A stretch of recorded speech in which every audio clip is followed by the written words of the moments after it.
ದೆಹಲಿಯಲ್ಲಿ ಮಂಗಳವಾರ ನಡೆದ ಎಲ್ಲ ರಾಜ್ಯಗಳ ಕಾಂಗ್ರೆಸ್ ಅಧ್ಯಕ್ಷರ ಸಭೆಯಲ್ಲಿ ಎಐಸಿಸಿ ಅಧ್ಯಕ್ಷ ಮಲ್ಲಿಕಾರ್ಜುನ್ ಖರ್ಗೆ, ಲೋಕಸಭೆಯಲ್ಲಿ ಪ್ರತಿಪಕ್ಷ ನಾಯಕ ರಾಹುಲ್ ಗಾಂಧಿ, ಎಐಸಿಸಿ ಪ್ರಧಾನ ಕಾರ್ಯದರ್ಶಿ ಕೆಸಿ ವೇಣುಗೋಪಾಲ್, ಕೆಪಿಸಿಸಿ ಅಧ್ಯಕ್ಷ ಡಿಕೆ ಶಿವಕುಮಾರ್ ಮತ್ತಿತರರು ಭಾಗವಹಿಸಿದರು.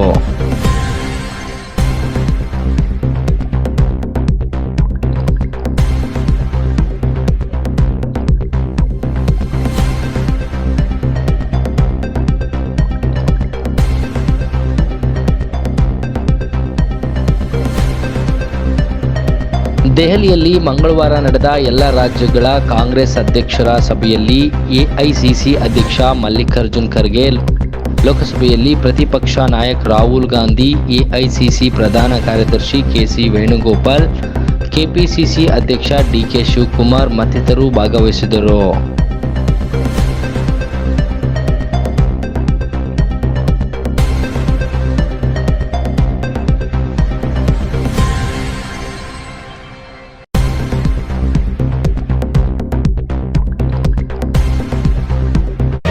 ಮತ್ತಷ್ಟು ಸುದ್ದಿಗಳಿಗಾಗಿ ನೋಡ್ತಾ ಇರಿ ಪಬ್ಲಿಕ್ ನ್ಯೂಸ್ 24x7. ಇದು ಸತ್ಯದ ಧ್ವನಿ.